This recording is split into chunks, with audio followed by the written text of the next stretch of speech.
तो बेसिक से स्टार्ट करेंगे। तो स्टार्ट करने से पहले ईटेप के बारे में समझ लेते हैं, फिर ईटेप के बाद सिलेबस पे ईटेप है क्या। तो सबसे पहले मैं बता देना चाहता हूँ कि ईटेप जो है एक ट्रांजिट एनालिसिस प्रोग्राम सॉफ्टवेयर है, एक टूल है जिसकी मदद से आप एनालिसिस करते हैं पावर सिस्टम के फील्ड में। ये ट्रांजिएंट जिससे आपको ट्रांजिएंट रिस्पॉन्स टाइप की एनालिसिस मिलती है आपको। और सबसे पहले बता देना चाहूँगा कि ETAP is a full spectrum analytical engineering software. ये एक एनालिटिकल इंजीनियरिंग सॉफ्टवेयर है और इसको डेवलप किया है ओटीआई ने। OTI that means operation technology inc. ये जो डेवलपर कंपनी है जिसने इस सॉफ्टवेयर को डेवलप किया हुआ है। और जो ये सॉफ्टवेयर जो है स्पेशलाइज है एनालिसिस में। एनालिसिस का काम करती है, सिमुलेशन का काम करती है, मॉनिटरिंग का काम करती है, कंट्रोल का काम करती है, ऑप्टिमाइजेशन की काम करती है और ऑटोमेशन का काम करती है। एनालिसिस की बात करूँ मैं, लाइक लोड फ्लो एनालिसिस, मतलब आपके पास एक पर्टिकुलर सिस्टम है, एक पर्टिकुलर एक यूनिट है जहाँ पे आपका ऑपरेशन हो रहा है, जैसे डिस्ट्रीब्यूशन का या ट्रांसमिशन का।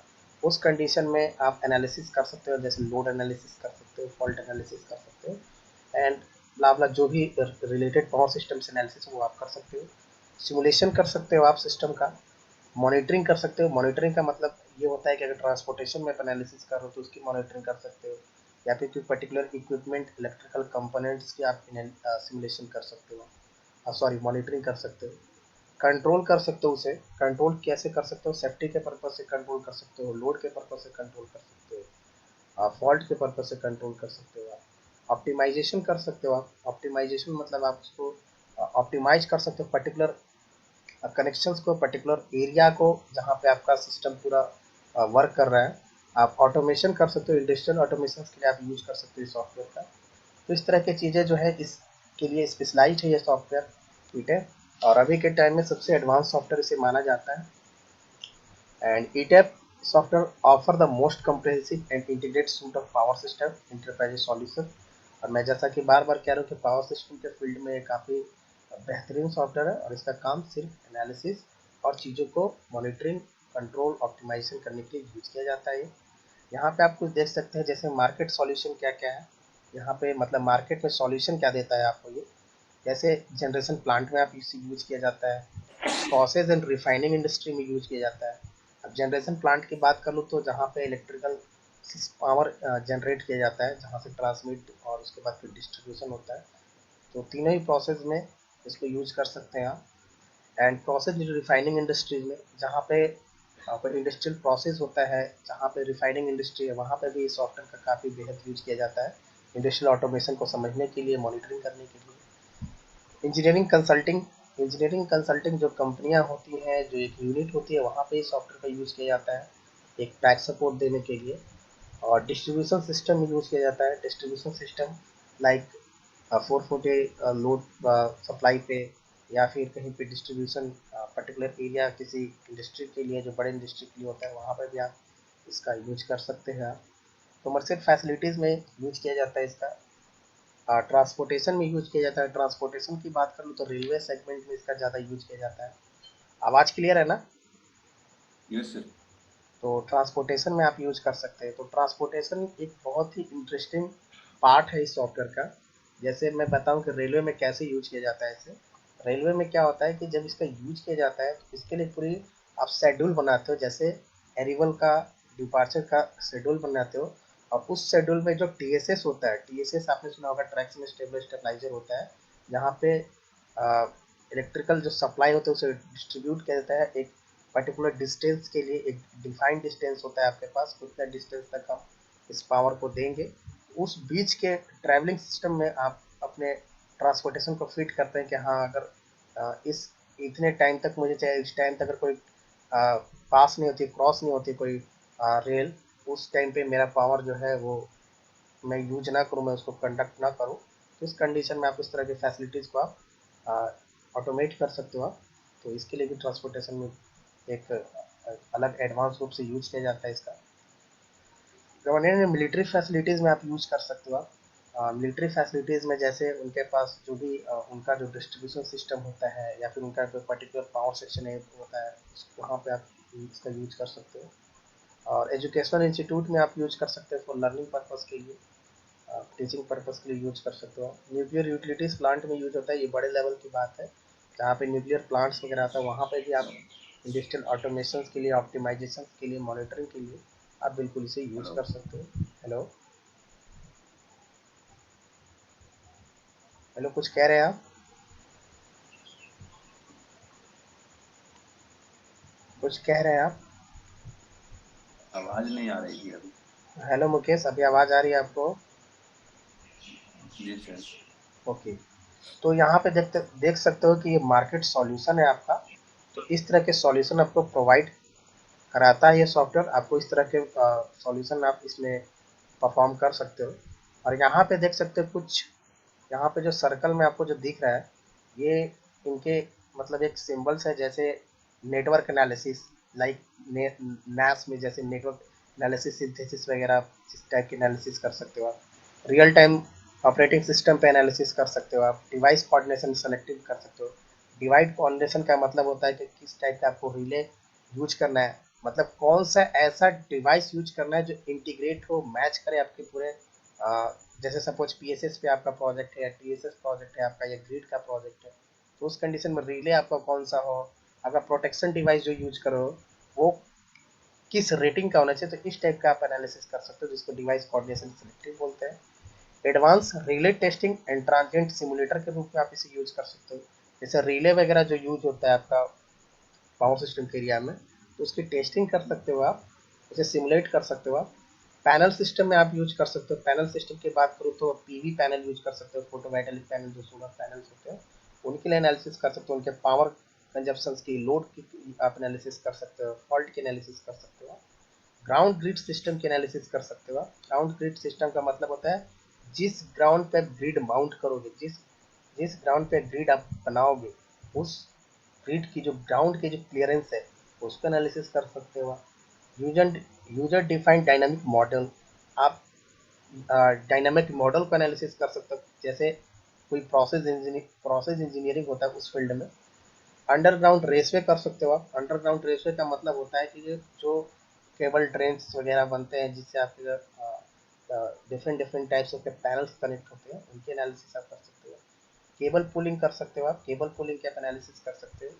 कंट्रोल सिस्टम का एनालिसिस कर सकते हैं।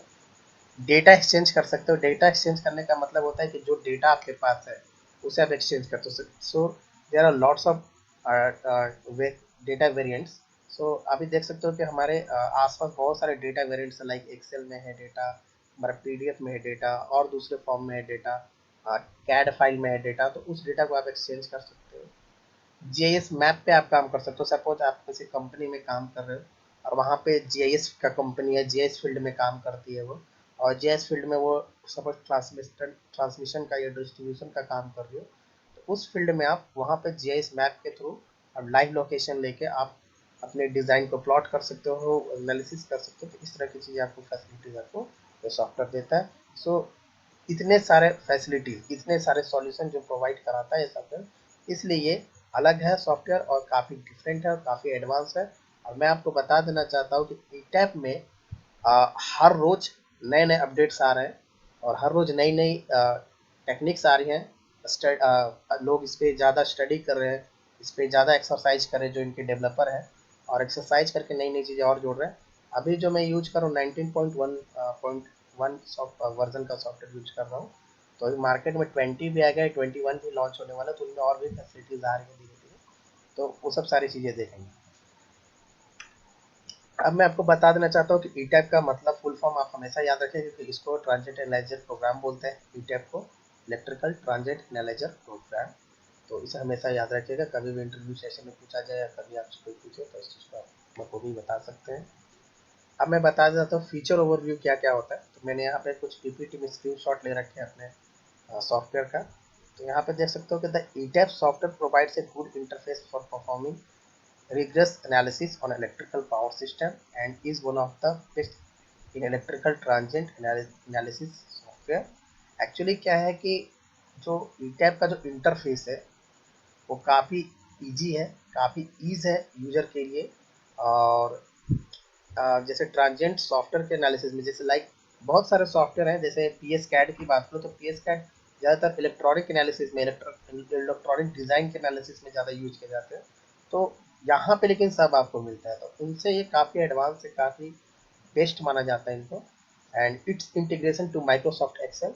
और इसमें क्या होता है कि सबसे बड़ी फैसिलिटीज़ है कि जो भी एनालिसिस करते हो, सपोज आपने लोड फ्लो एनालिसिस किया, जो सबसे पहली एनालिसिस होती है इसकी, तो लोड फ्लो एनालिसिस आप जब करते हो तो उसका आप प्रॉपर रिपोर्ट आप ले सकते हो एक्सेल के अंदर। एक सपोज आप रिपोर्ट क्यों लेते हैं, अगर आपको रिपोर्ट इसलिए लेते हैं ताकि हमें किसी को प्रेजेंट करना हो या दिखाना हो, तो उस कंडीशन में हमारे पास एक प्रॉपर रिपोर्ट है, डॉक्यूमेंट्स, जिसकी मदद से हम चीज़ों को समझ पाएँ, चीज़ों को देख पाएँ, चीज़ें दूसरे को भी समझा पाएँ। तो एक्सेल में आप पूरे रिपोर्ट को, आप एनालिसिस को आप ट्रांसफॉर्म कर सकते हो, मतलब आप ले जा सकते हो, एक्सपोर्ट कर सकते हो।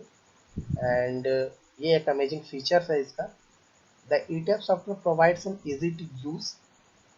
मैं आपको बता दे रहा हूँ कि ई टैब को यूज करना बहुत ही ईजी है, लेकिन इसको ईजी तब होता है जब आप इलेक्ट्रिकल एसएलडी को समझते हो। आप किस कौन से एसएलडी बना रहे हो आप, जैसे आप एसएलडी बना रहे हो, फिर उसके बाद पर्टिकुलर जो रेटिंग्स होती है, जैसे पैरामीटर होता है, जब सपोज आपने जनरेटर लिया, सपोज आपने ग्रिड लिया, सपोज आपने बस बार लिया, सपोज आपने ट्रांसफार्मर लिया, इतने सारे इलेक्ट्रिकल डिवाइसेस आप लेते हो, तो कौन सा पैरामीटर ज़रूरी है, मैंडेटरी है उसमें डेटा इनपुट करने के लिए, तब ये ईजी हो जाता है। लेकिन ऐसे कहें तो ये ईजी सॉफ्टवेयर है, ताकि आप डिज़ाइन करते हो एसएलडी और फिर तरह तरह के एनालिसिस आप करते हो।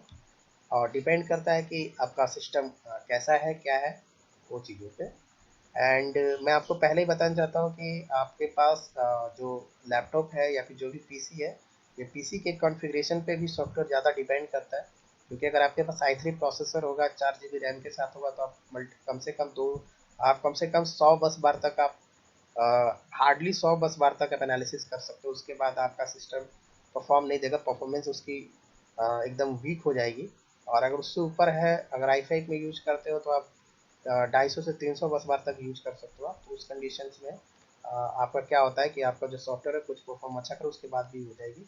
तो ये सिस्टम के परफॉर्मेंस पे, सिस्टम के कॉन्फ़िगरेशंस पे ज़्यादा डिपेंड करता है, और कॉन्फ़िगरेशन ही बताता है कि कितनी परफॉर्मेंस दे रही है सॉफ्टवेयर।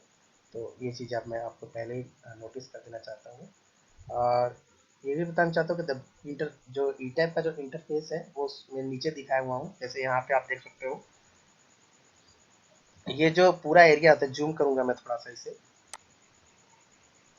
ये जो एरिया मोड जो दिख रहा है, यहाँ पे जो मोड होता है, मोड में क्या होता है कि मोड में ही सारी चीज़ें होती हैं। तो मोड में क्या होता है, एडिट होता है। एडिट में होता है कि आप एडिट के अंदर आप ड्राइंग करते हो, आप एडिट के अंदर आप एसएलडी डिज़ाइन करते हो, लोड फ्लो एनालिसिस होती है, लोड बैलेंस एनालिसिस होता है, आर्क फ्लैश एनालिसिस होता है, शॉर्ट सर्किट एनालिसिस होता है। तो जितने भी एनालिसिस होता है वो मोड के अंदर रहता है। और यहाँ पे और देख सकते हैं, जैसे यहाँ पे एडिट टूल बार में आपको जैसे मिलता है सारे वो इलेक्ट्रिकल कंपोनेंट, इक्विपमेंट्स जो कि यूज होते हैं आपके एसएलडी के अंदर। जैसा कि आप देख सकते हो, ये एसएलडी है, और इसके अंदर सारे जो इक्विपमेंट यहाँ से प्लेस किए गए हैं, वो यहीं से प्लेस किए गए हैं। लाइक आप जैसे बस बार यू ले सकते हो, केबल ले सकते हो, आपको जैसे आपको कोई केबल लेना, सॉरी, आपको जैसे ट्रांसफार्मर लेना है, आपको मोटर लेना है, तो वो सारी चीज़ें आप यहाँ से ले सकते हो। और यहाँ पे आपको AC element, DC elements, instrument device, ये सारी चीज़ें मिलती हैं आपको। फिर यहाँ पे मैं बात करूँ, एक नीचे थोड़ी सी मैसेज होती है, जो उसको बोलते हैं मैसेज लॉगर बोलते हैं।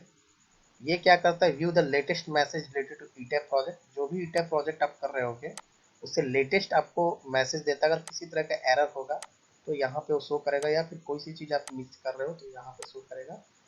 Okay, so it can be expand और रिड्यूस्ड। और ये इसको आप, इसकी मदद से आप, आपको सॉफ्टवेयर बहुत सारा हेल्प मिलता है, जैसे आपको प्रोजेक्ट के अंदर उस प्रॉब्लम को रिड्यूस करने में।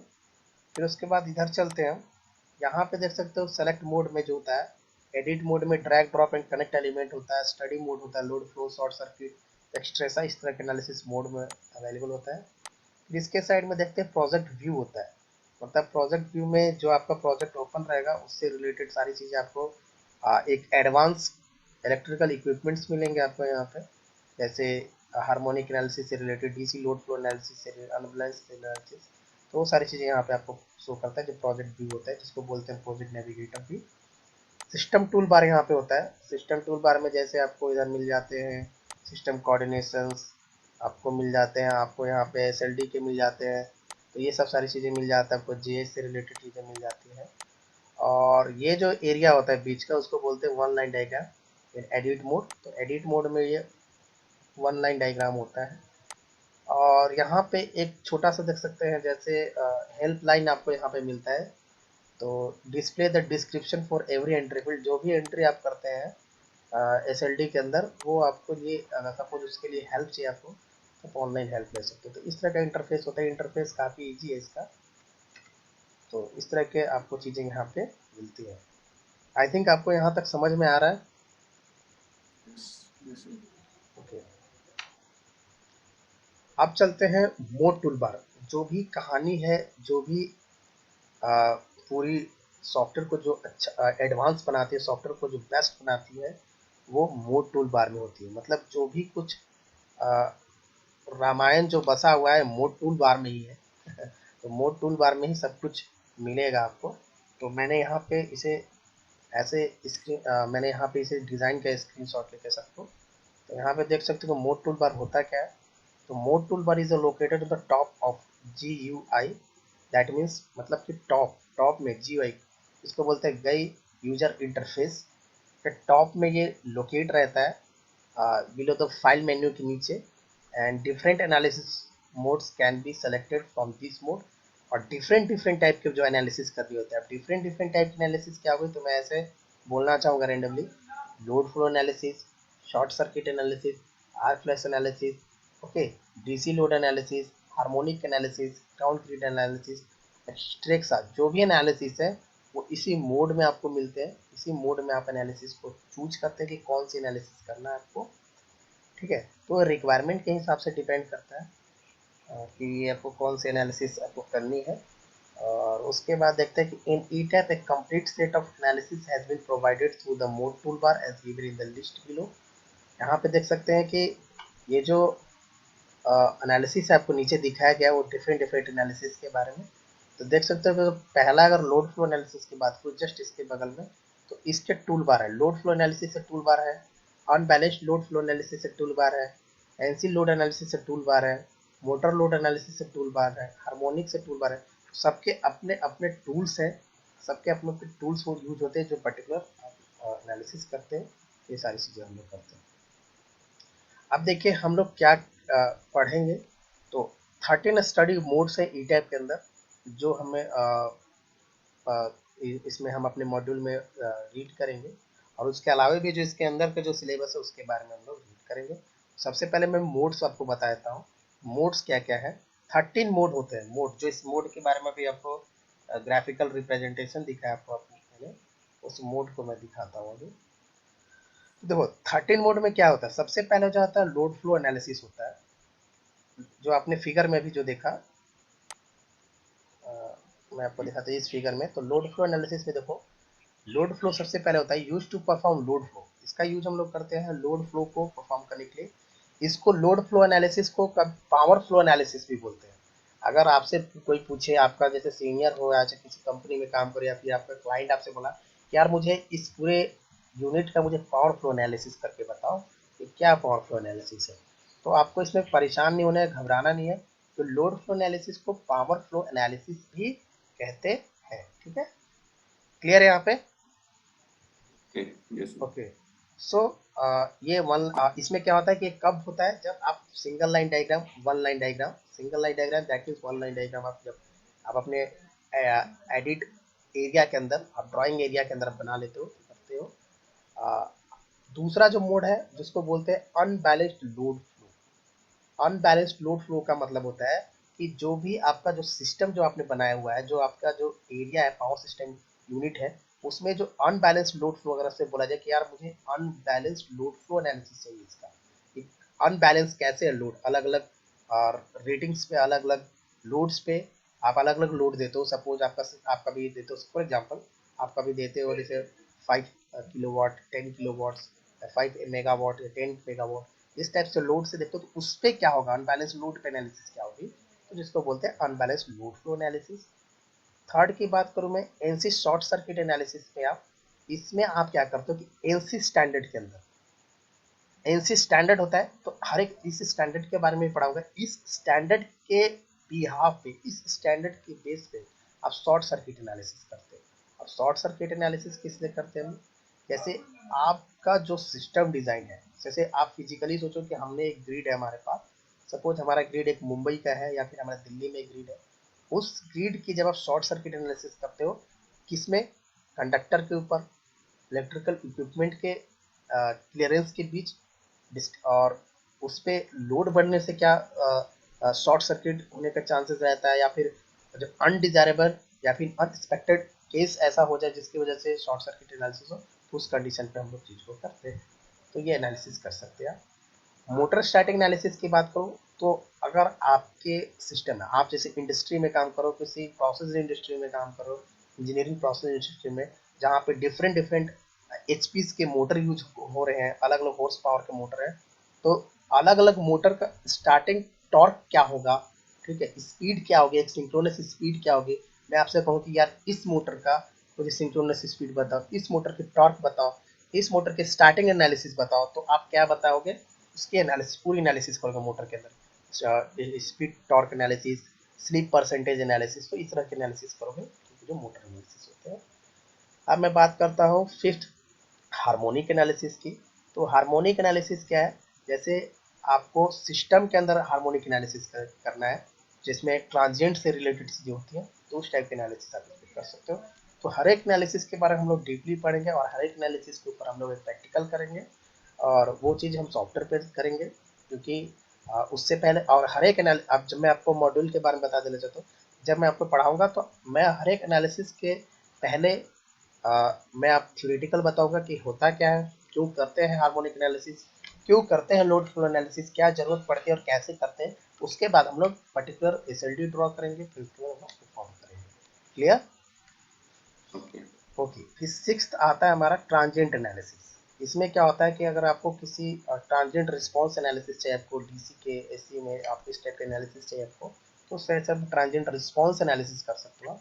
एक पर्टिकुलर इक्विपमेंट का, मैं बोलूँ कि पूरे ग्रिड में से मुझे सिर्फ और सिर्फ ट्रांसफार्मर का दो, ट्रांसफार्मर के सेक्शन एरिया का दो, तो आप वहाँ पे आप हार्मोनिक एनालिसिस आप कर सकते हो, सॉरी ट्रांजिएंट एनालिसिस कर सकते हो। सेवेंथ है आपका star protection coordination.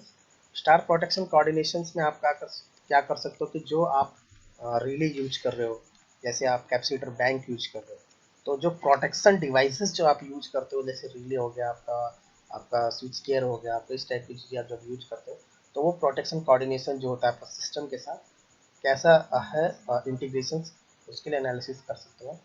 Optimal load flow analysis कर सकते हो। ऑप्टिमल लोड फ्लो एनालिसिस में आप पर्टिकुलर एरिया का ऑप्टिमल एक एनालिसिस देख सकते हो, लाइक वेव में आप एज अ ग्राफ में देख सकते हो, तो इसको ऑप्टिमल लोड फ्लो एनालिसिस बोलते हैं।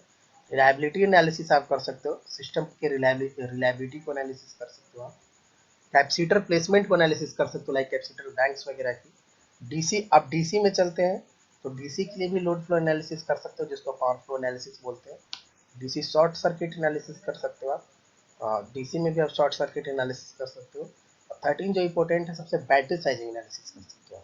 तो सपोज आपका प्रोजेक्ट पीवी से रिलेटेड है, फोटोवोल्टाइक सिस्टम से रिलेटेड है, या आपका डीसी सिस्टम से रिलेटेड है, तो उस कंडीशन में बैटरी की साइजिंग की एनालिसिस कर सकते हो कि किस टाइप की साइजिंग से आपकी बैटरी होनी चाहिए, तो इस टाइप का एनालिसिस कर सकते हैं। अब मैं आपको बताता हूँ कि एनालिसिस टूल बार कौन कौन से होते हैं, जिसकी मदद से आप कर सकते हो। फिर देखो, जो कॉमन टूल बार होते हैं वो तो बार बार यूज होना है सॉफ्टवेयर के अंदर, ठीक है, हर एक एनालिसिस में। Okay, so when a specific analysis mode is selected from mode tool bar, अगर आप कोई स्पेसिफिक एनालिसिस मोड अगर मोड टूल बार से सेलेक्ट करते हो, various analysis option are available through the analysis tool bar. तो बहुत सारे एनालिसिस टूल बार में जो है कि ऑप्शन, एनालिसिस ऑप्शन अवेलेबल है। So format for analysis tool bar under load flow mode is shown here.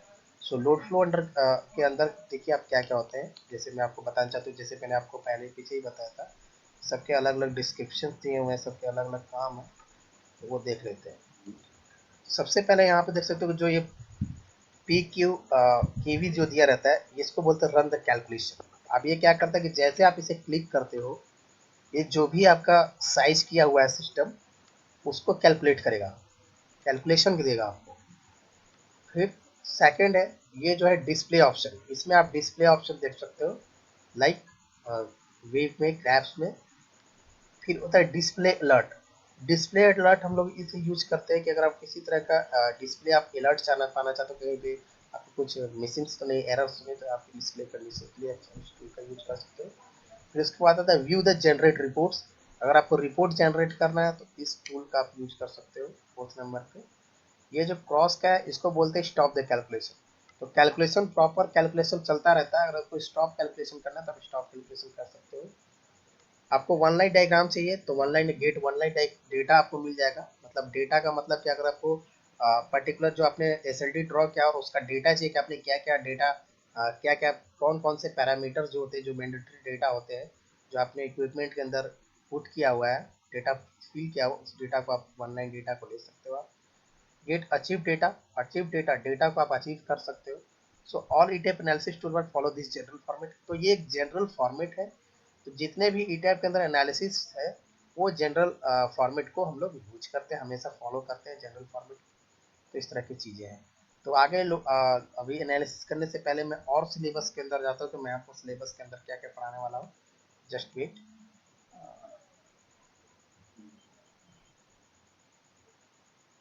Wait थोड़ा सा।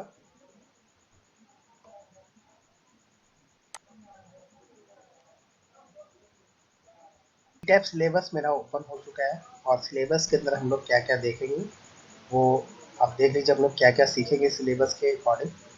तो यहाँ पे आपको सिलेबस दिख रहा है, दिख रहा है आपको? ओके। सो यहाँ पे देख सकते हो आप, सबसे पहले जो हम लोग पढ़ेंगे fundamental of power system analysis. मतलब पावर सिस्टम एनालिसिस का फंडामेंटल क्या है, तो उनके बारे में थोड़ी छोटी सी क्लास होगी, उसके बारे में हम लोग समझेंगे। Design and simulate electrical power system using ETAP 19.5 software, इसके बारे में हम लोग design simulate electrical power system के बारे में, एक भी एक लाइक ओवरव्यू की तरह है, लेकिन इसके बारे में जो इंटरनल इंटरफेस है उसको समझेंगे हम लोग। क्रिएटिंग न्यू प्रोजेक्ट इन ईटैप, तो मैं आपको बताना चाहता हूँ कि अलग अलग सॉफ्टवेयर में अलग अलग प्रोजेक्ट क्रिएट करने को, तो ईटैप में कैसे प्रोजेक्ट क्रिएट करेंगे उसके बारे में हम लोग समझेंगे। प्रोजेक्ट क्रिएट करने का मतलब प्रोजेक्ट फाइल कैसे क्रिएट करेंगे, और क्या क्या जरूरी चीज़ें पड़ती हैं प्रोजेक्ट फाइल की क्रिएट करते समय। Understanding ETAP software overview and tool bar, हम लोग ईटैप सॉफ्टवेयर को अंडरस्टैंड करेंगे, समझेंगे, उसके टूल बार को समझेंगे। क्रिएटिंग सिंगल लाइन डायग्राम, तो आई थिंक मैंने ये वाला पार्ट तो क्लियर ही कर दिया इसमें। ईटैप टूल बार को लाइक 50%, 50% हम लोग सॉफ्टवेयर के अंदर समझेंगे, और जैसे जैसे हम लोग चीज़ें करते जाएंगे वो क्लियर होते जाएगी। Create single line diagram in ETAP with conventional modelling method and auto build time saving.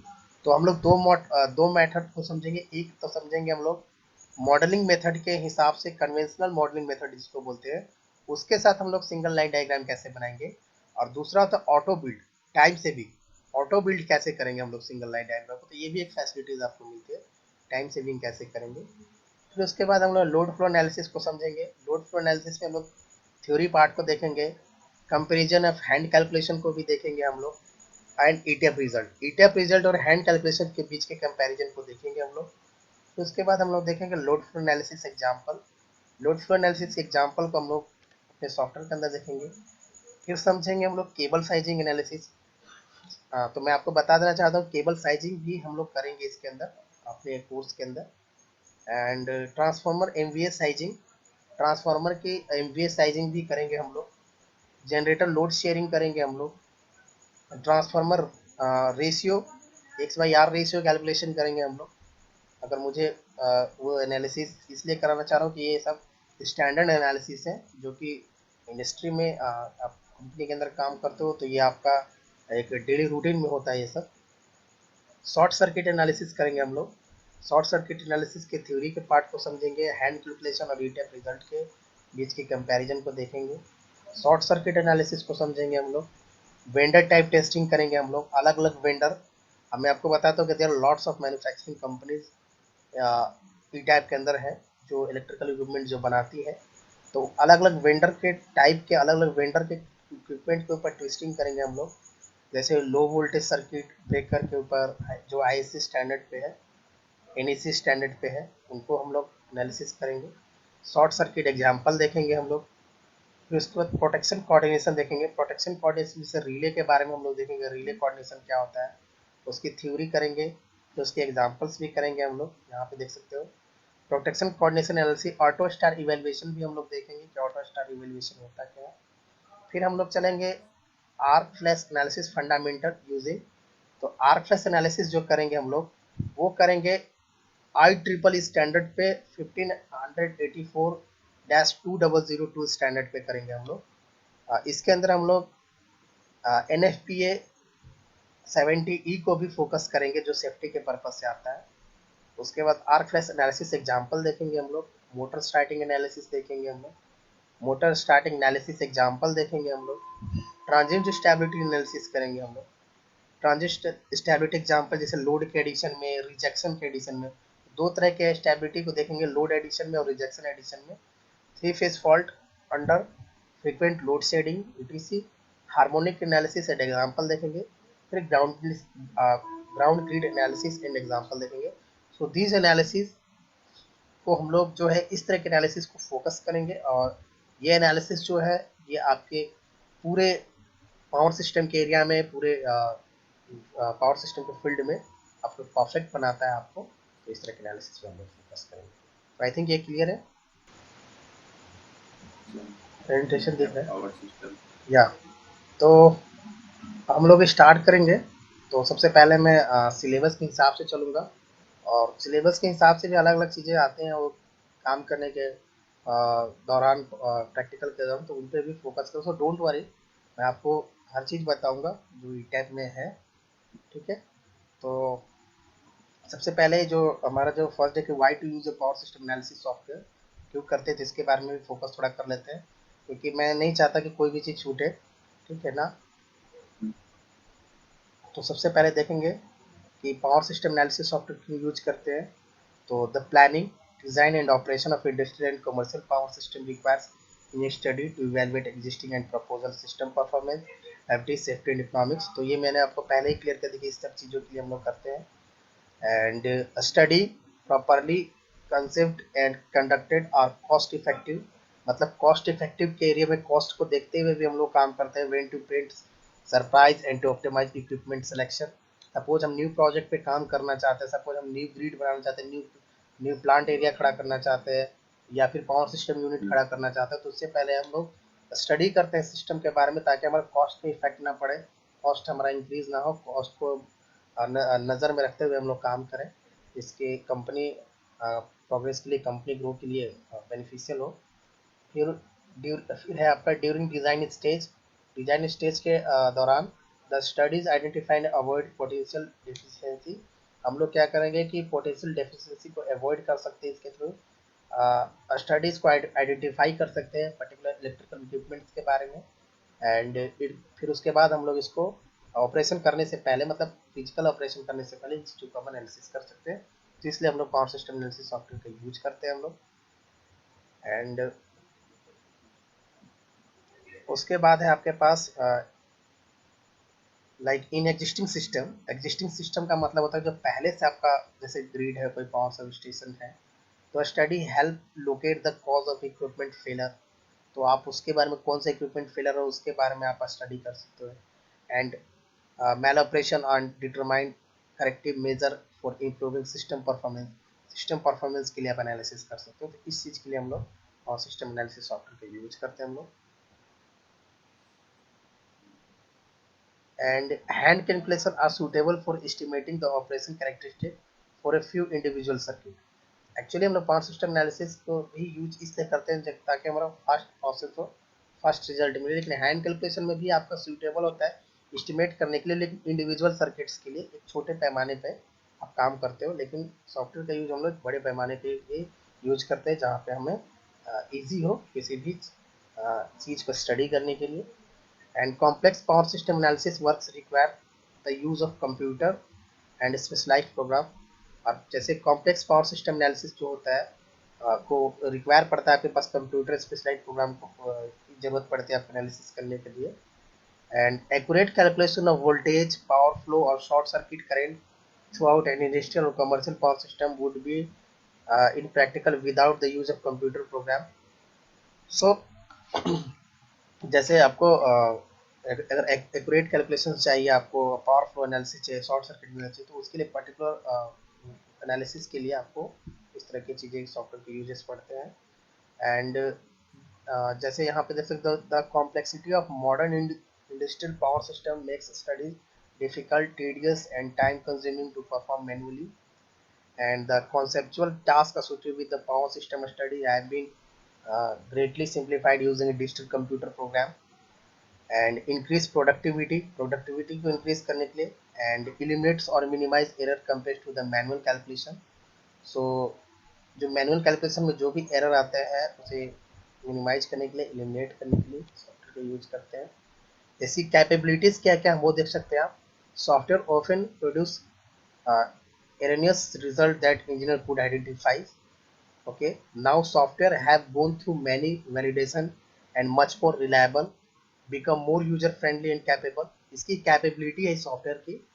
And set up system SLD with complete switchgear details, cable, transformer, and other electrical components with their actual electrical parameters. Software provides result like load flow, alerts for overload, and equipment's voltage violations at plants, bus, etc. Software also calculates short circuit rating at all points. Okay, so सभी point पे आप short circuit analysis कर सकते हो आप for electrical system and perform various studies such as selective protections, coordinations, arc flash, motor starting, transient stability. So इस type के particular points पे आप कर सकते हो. एंड और भी कैपेबिलिटीज है इसकी, जैसे power system software has advance to link together with suite of multiple discipline suite of other software. So other software के साथ भी इसको लिंक कर सकते हो, जैसे PS किट के साथ लिंक कर सकते हो आपको. आप जैसे आप सन सोलारिस के साथ कर सकते हो, जो पीवी सिस्टम का सॉफ्टवेयर है. आप इसके साथ भी यूज कर सकते हो, पीवी सिस्ट के साथ भी आप लिंक कर सकते हो, कैड के साथ भी लिंक कर सकते हो आप. तो इस तरह की चीज़ें आप कैपेबिलिटीज है इसकी ईटैप की.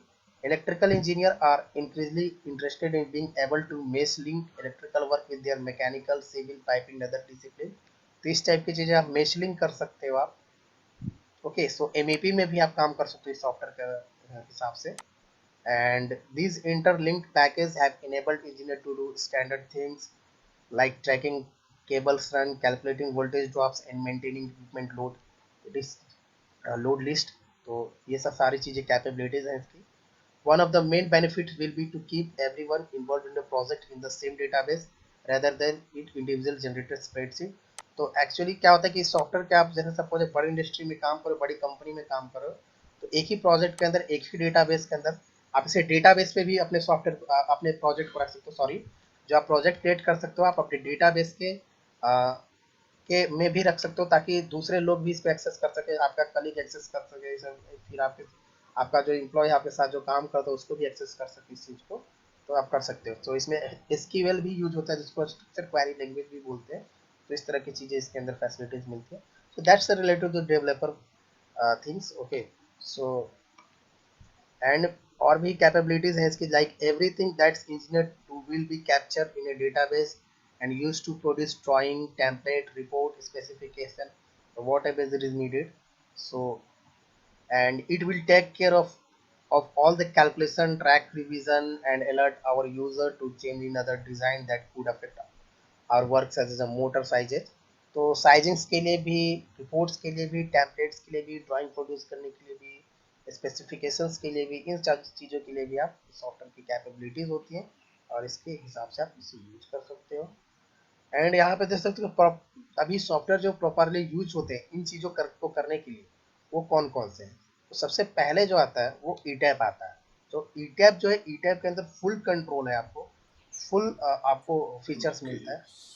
CYME है आपके पास. मैं आपको और भी ऑल्टरनेट सॉफ्टवेयर बता रहा हूँ. EDSA है आपके पास. SKM पावर है. PSS है. PSS /E and D silent है. तो इस तरह की चीज़ें आप अपने सॉफ्टवेयर के अंदर बेशक से यूज कर सकते हैं.